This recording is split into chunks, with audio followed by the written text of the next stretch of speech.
ಎಲ್ಲಿಯೂ ಪುಣ್ಯಕರ್ಮ ಮಾಡಿದರೆ ಪುಣ್ಯ ಇದೆ, ಪಾಪಕರ್ಮ ಮಾಡಿದರೆ ಪಾಪ ಇದೆ. ಅದು ಇಲ್ಲಿ ನೀವು ಪಾಪ ಮಾಡಿದರೂ ಪಾಪವೇ, ಅಲ್ಲಿ ಪುಣ್ಯ ಮಾಡಿದ್ರು ಪುಣ್ಯವೇ. ಆದರೆ ಒಂದು ಸಂಗತಿ ಏನು ಅಂದರೆ, ಕರ್ಮಭೂಮಿ ಅಂತ ಯಾಕೆ ಕರೀತಾರೆ ಅಂದರೆ ಅದಕ್ಕೊಂದು ವಿಶೇಷ ಕಾರಣ ಇದೆ. ಭಗವಂತ ಕರ್ಮದ ವಿಧಿವಿಧಾನಗಳನ್ನು ತಾನು ನಡೆದು ತೋರಿಸಿದ್ದು, ನುಡಿದು ತೋರಿಸಿದ್ದು ಇಲ್ಲಿ. ವ್ಯಾಸರಾಗಿ ಭಾರತದಲ್ಲಿಯೇ, ನರನಾರಾಯಣರಾಗಿ ಭಾರತದಲ್ಲಿಯೇ ಅವರು ನಡೆದು ತೋರಿಸಿದ್ದು. ಹಾಗಾಗಿ ಇದಕ್ಕೆ ವಿಶೇಷ ನಂಟು ಕರ್ಮಾನುಷ್ಠಾನಕ್ಕೆ.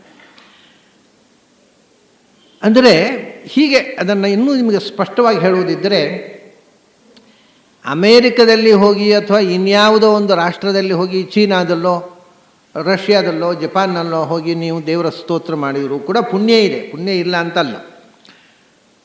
ಆದರೆ ಇದನ್ನೇ ಯಾಕೆ ಕರ್ಮಭೂಮಿ ಅಂತ ಹೇಳಿದರು ಅಂದರೆ, ನಾವೊಂದು ಮನೆ ಕಟ್ತೀವಿ ಅಂತ ಇಟ್ಕೊಳ್ಳಿ.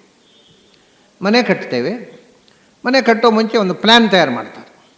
ಆವಾಗ ನಾವು ಸ್ವಲ್ಪ ಸಂಪ್ರದಾಯವಾದಿಗಳಾದರೆ, ಅಲ್ಲಿ ಇಳಿದಿದ್ದರೆ ಇಂಜಿನಿಯರ್ ಹತ್ರ ಹೇಳಿದಿದ್ರೆ ಅವ್ರು ಮಾಡೋಲ್ಲ. ಒಂದು ದೇವರ ಕೋಣೆ ಬೇಕು ಸ್ವಾಮಿ ನಮಗೆ. ನಮ್ಮ ಹಿಂದಿನ ಕಾಲದವರು ಇದ್ರ ದೇವರ ಕೋಣೆಗೆ ಪ್ರಾವಿಷನ್ ಇಲ್ಲ. ಮಾಡರ್ನ್ ಪ್ಲ್ಯಾನಿಂಗ್ನಲ್ಲಿ ದೇವರ ಕೋಣೆಗೆ ಪ್ರಾವಿಷನೇ ಇಲ್ಲ. ಅದು ಬೇಕಾ ಅಂತ ಕೇಳ್ತಾರೆ ಇಂಜಿನಿಯರ್ಸು. ಅದು ಬೇಕಾ, ವೇಸ್ಟ್ ಅಲ್ವ ಅಷ್ಟು ಜಾಗ ಅಂತ ಕೇಳ್ತಾರೆ. ಕಡೆಗೆ ಇನ್ನು ಕೆಲವರು ಉಂಟು, ಉಪ್ಪರಿಗೆ ಮೆಟ್ಲಿನ ಅಡಿಯಲ್ಲಿ ಅದು ಬೇರೆ ಯಾವುದಕ್ಕೆ ಉಪಯೋಗ ಇಲ್ಲ, ಅಲ್ಲಿ ಒಂದು ಮಾಡಿಬಿಡಿ ದೇವರು. ಇರಲಿ, ಇಲ್ಲ ಅಂತ ಬೇಡ, ವೇಸ್ಟು ಆಗಬಾರ್ದು, ಉಪ್ಪರಿಗೆ ಮೆಟ್ಲಿನ ಅಡಿಯಲ್ಲಿ ಒಂದು ದೇವ್ರ ಕೋಣೆ ಮಾಡಿಬಿಡಿ ಅಂತ ಹೇಳ್ತಾರೆ ಕೆಲವರು. ಅಂದರೆ ನಮಗೆ ದೇವರು ಪೂರ ಬಿಡ್ಲಿಕ್ಕೆ ಧೈರ್ಯ ಇಲ್ಲ, ಬೇಕು ಅಂತ ಅನಿಸೋದಿಲ್ಲ. ಅದಕ್ಕೆ ಎಲ್ಲರೂ ಒಂದು ಮೂಲೆಯಲ್ಲಿ ಒಂದು ಪ್ರಾವಿಷನ್ ಮಾಡಿ ಅಂತ. ಇಷ್ಟು ನಮ್ಮ ಶ್ರದ್ಧೆ, ನಮ್ಮ ನಂಬಿಕೆಗಳು ಎಷ್ಟು ಅರ್ಥಹೀನ, ನಾಟಕೀಯ ಆಗ್ತಾ ಇದ್ದೇವೆಲ್ಲ ಅಂದರೆ, ಪ್ರಾಚೀನರು ಹಾಗಲ್ಲ, ಪ್ರಾಮಿನೆಂಟ್ ಪ್ಲೇಸ್ನಲ್ಲಿ ದೇವರ ಕೋಣೆ ಇರಬೇಕು. ಸರಿ, ಯಾವ ದೇವರ ಕೋಣೆ, ಮನೆಯಲ್ಲಿ ಒಂದು ದೇವರ ಕೋಣೆ ಇರುತ್ತಾ? ಅದೇ ಕರ್ಮಭೂಮಿಯಿಂದ ಅದು ನಿಮ್ಮ ಜಪ ಪೂಜೆ ಮಾಡೋ, ಕರ್ಮ ಅನುಷ್ಠಾನ ಮಾಡುವಂಥದ್ದು. ಆಮೇಲೆ ಮತ್ತೊಂದು ಅಡಿಗೆ ಕೋಣೆ ಇರುತ್ತಾ? ಅದು ದೇವ್ರ ಕೋಣೆ ಇರದಿದ್ದರೂ ಇರುತ್ತಾ? It's most important part of the house. ಅಡಿಗೆ ಕೋಣೆ ಅದು ಭೋಗಭೂಮಿ, ತಿನ್ನೋದಕ್ಕೆ. ಆಮೇಲೆ ಮಲಗಲಿಕ್ಕೆ ಒಂದು ಬೆಡ್ರೂಮ್ ಇರುತ್ತಾ? ಅದು ಭೋಗಭೂಮಿ. ಸೊ ನಮ್ಮಲ್ಲಿ ಎರಡು ಭೋಗಭೂಮಿ ಮನೆಯಲ್ಲಿ, ಒಂದು ಕರ್ಮಭೂಮಿ ಇರುತ್ತೆ. ಒಂದು ಬೆಡ್ರೂಮು, ಒಂದು ಕಿಚನ್ನು, ಡೈನಿಂಗ್ ಹಾಲು, ಇದಿಷ್ಟು ಕರ್ಮ ಭೋಗಭೂಮಿ. ಕಿಚನ್ನು, ಡೈನಿಂಗ್ ಹಾಲು, ಆಮೇಲೆ ಬೆಡ್ರೂಮು, ಇಷ್ಟು ಭೋಗಭೂಮಿ. ದೇವರ ಕೋಣೆ ಕರ್ಮಭೂಮಿ. ಅಲ್ಲೆಲ್ಲ ಏನೋ ಪುಣ್ಯಕರ್ಮ, ಹೋಮ ಹವನ, ಜಪ ಗಿಪ ಮಾಡಲಿಕ್ಕೆ. ಇದು ವಿಷಯ. ಹಾಗಾದ್ರೆ ಒಂದು ಮನೆ ಅಂತಂದರೆ ಅಲ್ಲಿ ಎಲ್ಲ ಕಡೆಯೂ ನೀವು ಭೋಗಿಸಬಹುದು, ಎಲ್ಲ ಕಡೆಯೂ ಕರ್ಮ ಮಾಡಬಹುದು. ಆದರೆ ಅದಕ್ಕೊಂದು ಪ್ರಾವಿಷನ್ ಇರ್ತದಲ್ಲ, ದೇವರ ಕೋಣೆ, ಇದು ಅಡಿಗೆ ಕೋಣೆ ಅಂತ. ಹಾಗೆಯೇ ಭಗವಂತ ಈ ವಿಶ್ವ ಅನ್ನುವ ಮನೆಯನ್ನು ಸೃಷ್ಟಿ ಮಾಡುವಾಗ ಭಾರತವನ್ನು ದೇವರ ಕೋಣೆಯಾಗಿ ಸೃಷ್ಟಿ ಮಾಡಿದ. ಬೇರೆ ರಾಷ್ಟ್ರಗಳನ್ನು ಅಡಿಗೆ ಕೋಣೆ, ಬೆಡ್ರೂಮ್ ಆಗಿ ಸೃಷ್ಟಿ ಮಾಡಿದ. ಇಷ್ಟೇ. ಬೇರೆ ರಾಷ್ಟ್ರಗಳು ಅವು ಅಡಿಗೆ ಕೋಣೆ, ಬೆಡ್ರೂಮು ಎಲ್ಲ ನಿಮಗೆ ಎಲ್ಲ ಆದರೆ ನೀವು ಬೆಡ್ರೂಮ್ನಲ್ಲಿ ಅಡಿಗೆ ಕೋಣೆಯಲ್ಲಿ ಜಪ ಮಾಡಬಾರ್ದಾ? ಮಾಡ್ಬೋದು, ಆದರೆ ಅದಕ್ಕೊಂದು ಕೋಣೆ ಪ್ರತ್ಯೇಕ ಇದೆ. ಹಾಗೆ ದೇವರ ಕೋಣೆಯಲ್ಲಿ ಕೂತು ಊಟ ಮಾಡಬಾರ್ದಾ? ಭೋಗ ಅಥವಾ ಏನು ಮಾಡಬಾರ್ದು ಕೆಲಸ, ಏನು ಮಾಡ್ಬೋದು, ಆದರೆ ಅದಕ್ಕೆ ಹೆಸರು ದೇವರ ಕೋಣೆ.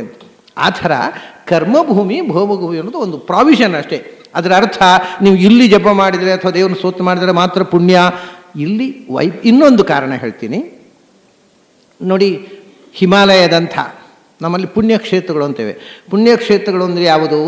ಎಲ್ಲಿ ನಮ್ಮ ಮೈಂಡಿಗೆ ಸ್ಪಿರಿಚುವಲ್ ವೈಬ್ರೇಷನ್ನು ನಿರಂತರ ಸಪ್ಲೈ ಆಗುತ್ತೆ, ಆ ಸಾತ್ವಿಕ ವೈಬ್ರೇಷನ್ ಇರತಕ್ಕ ಜಾಗವನ್ನು ಪುಣ್ಯಕ್ಷೇತ್ರ ಅಂತ ಹೇಳೋದು. ಬೇರೆ ಏನಿಲ್ಲ. ಅಲ್ಲೇನು ದೇವಸ್ಥಾನ ಇರಬೇಕಾಗಿಲ್ಲ, ಗುಡಿ ಏನು ಇರಬೇಕಾಗಿಲ್ಲ. ಒಮ್ಮೊಮ್ಮೆ ಪುಣ್ಯಕ್ಷೇತ್ರದಲ್ಲಿ ಗುಡಿ ಆದಮೇಲೆ ಆ ಪುಣ್ಯಕ್ಷೇತ್ರದ ಸತ್ತು ಹೋಗಿಬಿಡೋದು ಅಂತ ಉಂಟು, ಈ ಬೂದಿಯವರ ಅಧ್ವಾನದಿಂದಾಗಿ. ಅಲ್ಲಿ ದೇವರು ಇರಬೇಕು ಅಂತಲ್ಲ, ಆ ನೆಲದಲ್ಲೇ ದೈವಿ ಸನ್ನಿಧಾನ, ಸ್ಪಿರಿಚುವಲ್ ವೈಬ್ರೇಷನ್, ಸಾತ್ವಿಕ ವೈಬ್ರೇಷನ್ ಇರುತ್ತೆ. ನಿಮಗೆ ಹಿಮಾಲಯಕ್ಕೆ ಹೋಗಿ ಅಲ್ಲಿ ಎಲ್ಲಿ ಕೂತು ನೀವು ಧ್ಯಾನ ಮಾಡಿದರೂ ಕೂಡ ನಿಮ್ಮ ಮನಸ್ಸು ದೇವರ ಕಡೆಗೆ ಹೋಗುತ್ತೆ. ಮತ್ತು ಅಲ್ಲಿ ಪ್ರಸನ್ನವಾಗಿರುತ್ತೆ, ಪ್ಲೆಸೆಂಟಾಗಿರುತ್ತೆ. ಕಾರಣ ನಿಮಗೆ ಅಲ್ಲಿ ಎಲ್ಲಿ ಕೂತರೂ ಒಳ್ಳೆಯ ವೈಬ್ರೇಷನ್ ಸಿಗುತ್ತೆ. ಇಂಥ ಒಳ್ಳೆಯ ವೈಬ್ರೇಷನ್ನು ಭಾರತದಾದ್ಯಂತ ಹೆಚ್ಚಿನ ಕಡೆಗಳಲ್ಲಿದೆ. ಅದಕ್ಕೆ ಇದು ಪೂಜೆ ಜಪದ್ದು. ಅಲ್ಲಿ ಹೋದರೆ ನಿಮಗೆ ಸಾತ್ವಿಕ ವೈಬ್ರೇಷನ್ ಸಿಗೋಲ್ಲ, ರಾಜಸಿಕ್ ವೈಬ್ರೇಷನ್ನು, ತಾಮಸಿಕ್ ವೈಬ್ರೇಷನ್ನು ಸಿಗ್ಬೋದು. ಹೀಗೆ ನೆಲದ ವೈಬ್ರೇಷನಿನ ಮೇಲೆ ಕೂಡ ಇಲ್ಲಿ ನಿಮಗೆ ಕರ್ಮ ಅಂದರೆ ಒಳ್ಳೆಯ ಕೆಲಸ ಅಲ್ಲ ಅಷ್ಟೇ. ಕರ್ಮ ಅಂದರೆ ಏನೋ ಮಾಡೋದಲ್ಲ, ಧ್ಯಾನ, ದೇವರ ಪೂಜೆ, ಜಪ, ಅನುಷ್ಠಾನ, ಇದಕ್ಕೆ ಬೇಕಾದ ಸಾತ್ವಿಕ ವೈಬ್ರೇಷನ್ ಇಲ್ಲೂ ಎಲ್ಲ ಕಡೆ ಇಲ್ಲ. ಆದರೆ ಇಲ್ಲಿ ಪುಣ್ಯಕ್ಷೇತ್ರಗಳು ಹೆಚ್ಚು, ಅಂದರೆ ಸಾತ್ವಿಕ ವೈಬ್ರೇಷನ್ ಇರತಕ್ಕ ಜಾಗಗಳು ಹೆಚ್ಚಿವೆ. ಇವಾಗ ಬೆಂಗಳೂರಿನಲ್ಲೆಲ್ಲ ಸಾತ್ವಿಕ ವೈಬ್ರೇಷನ್ ಇದೆ ಅಂತಲ್ಲ, ಆದರೆ ನಿಮ್ಮ ರಾಗಿಗುಡ್ಡಕ್ಕೆ ಬಂದರೆ ಒಂಥರ ಸಾತ್ವಿಕ ವೈಬ್ರೇಷನ್ ಸಿಗುತ್ತೆ ನಿಮಗೆ. ಹಾಗೆ ಎಲ್ಲೋ ದೇವತಾ ಸನ್ನಿಧಾನ ಇದ್ದಾಗ ಅಲ್ಲಿ ನಿರಂತರ ಪೂಜೆ ಪುನಸ್ಕಾರ ನಡೆದಾಗ ಅಲ್ಲಿ ಸಾತ್ವಿಕ ವೈಬ್ರೇಷನ್ ಬಂದುಬಿಡುತ್ತೆ. ಹಿಮಾಲಯದಲ್ಲಿ ಹಾಗಲ್ಲ. ಹಿಮಾಲಯದಲ್ಲಿ ನೀವು ಎಲ್ಲಿ ಕೂತರೂ ಸಾತ್ವಿಕ ವೈಬ್ರೇಷನ್ ಇದೆ.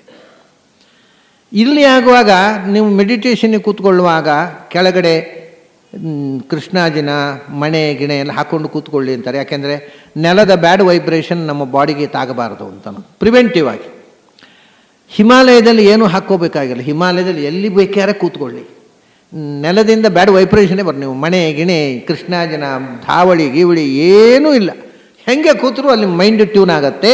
ಅಂಥ ಸಾತ್ವಿಕ ವೈಬ್ರೇಷನ್ ಇರುವುದರಿಂದ ಇದನ್ನು ಕರ್ಮಭೂಮಿ ಅಂತ ಕರೆದದ್ದು. ಹಾಗಾಗಿ ಈ ಅಬ್ಸರ್ವೇಷನ್ನ ಹಿಂದೆ ಅವರು ಹೇಳುವ ಹೇಳಿಕೆಯ ಹಿಂದೆ ಇಡೀ ನೆಲದ ಗುಣದ ಅಬ್ಸರ್ವೇಷನ್ ಇದೆ. ಸಾತ್ವಿಕ ವೈಬ್ರೇಷನ್ ಎಲ್ಲೆಲ್ಲಿದೆ ಅಲ್ಲಿ ವಿಶೇಷ ಕರ್ಮಭೂಮಿ, ಎಲ್ಲ ಕಡೆ ಅಲ್ಲ.